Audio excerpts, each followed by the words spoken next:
which required psychological discipline but was solitary and dismissive of the teamwork his father thought most valuable. By junior year, Mark knew that he preferred to be quietly competitive, and that he didn't get along with men because he hated the anonymous place they assigned him when they were in groups. Women had been a mystery to Mark. His mother was an eternal cheerleader, and his older, smarter sister had wrapped the family in the drama of an eating disorder in her early teens. Her battle to delay adulthood finally won when she had a heart attack after returning from treatment at 17 and died. In addition, he learned that he had none of his father's charisma, and his physical appearance, his face mostly, was no help to him in developing confidence with women. He got attention for having a dead sister, still it was normal to him, and her long illness had made him so self-reliant that no girl could imagine his loneliness.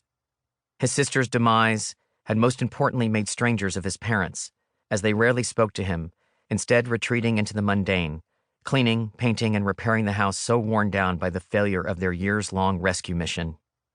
By his senior year in high school, they had moved on to the yard where gardening allowed them to spend time on their knees in the dirt, no different than the wet vegetables they picked and let rot in baskets by the mudroom. Mark wondered if anything could ever relieve their silent, busy grief, and resolved to be the achieving survivor for their benefit. But in equal measure, he knew that massive financial success and a high white-collar job would allow him to be reborn into a world where none of this had ever happened. Mark liked Karen because she had no idea how beautiful she was. She had raven hair and blue eyes, and her body was fit, yet still soft and curvy. When he asked his coworker who'd set them up how he could have left this detail out, the coworker revealed he'd never seen her. His wife knew her and said she was an 8. She actually said she was a 7, but he couldn't tell that to Mark, especially after Mark had openly declared her a 10. The coworker was pleased but curious, and when he finally met Karen at the Christmas party, he was confounded by the fact that she was indeed very beautiful, although not a 10, and she did have a great rack. The night Mark and Karen finally undressed before each other, he stared at her as she got up to get a robe and go to the bathroom. It was a bright moonlit night, and her nipples were almost purple in the blue air, her skin so milky, her thighs so full and ankles so narrow. He thought he would never get tired of having sex with her, and he took that thought very seriously and knew they would marry. You might think a man like Mark, who was not rich by 40, would never be rich, but he worked in a field of finance where a big score was still possible. While Mark and Karen were engaged, there was a promotion available which included a bonus that would have catapulted him into wealth.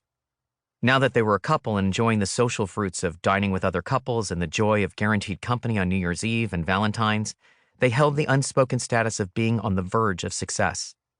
The promotion hung in the balance throughout the entire planning of the wedding, and both of them were thinking how much bigger a party they could throw, but also worrying that it might not happen, and they could be in debt, and Mark might even have to find another job. Karen was prepared to give up her years accrued in publishing because it was a repetitive, gossipy business, and she rarely had contact with writers. Also, she wasn't exactly in publishing. It was the reason she came to New York, but the competition was impenetrable, and so she migrated through temp work into the adjacent world of public relations, where in addition to the mild glamour of independent films and restaurant openings, she was brought tantalizingly close to a publishing house. Eventually, she told people she was in publishing because no one understood publicity, especially the freelance kind, and someone had once misheard her and the reaction was noticeably more enthusiastic. Deeply behind the scenes, she booked travel and appearances for authors and editors, and after once covering for her boss with a perfectly purchased apology of handmade chocolate and ash-striped cheese, she began to design themed gift baskets so specific and exquisite that many urged her to start her own business. The praise she garnered in this unexpected sideline only highlighted her clear lack of enthusiasm and drive for the career she had fallen into. Unlike her boss, she was incapable of shaking her suburban manners or showing sudden charm to strangers with her sunglasses on her head, and thus, upon realizing that Mark might insist she change her profession to wife and mother, she was pleasantly excited. Karen knew there were no housewives in Manhattan in the traditional sense, and that she could be quite fulfilled by becoming a volunteer at the school, a nest builder, and a manager of servants. When Mark was passed over 2 weeks before the wedding, Karen was crushed to the point that she debated if she could get out of it. As she sat in her kitchen in the middle of the night and wrote down the pros and cons on a piece of paper, she considered the horrible fact that maybe she was only marrying him for money. But she knew she was a better person than that. She knew that what she had come to know as love had become love when she was around him. She didn't just want to have a child before it was too late. She wanted to have a child with him. That was very important. In fact, it was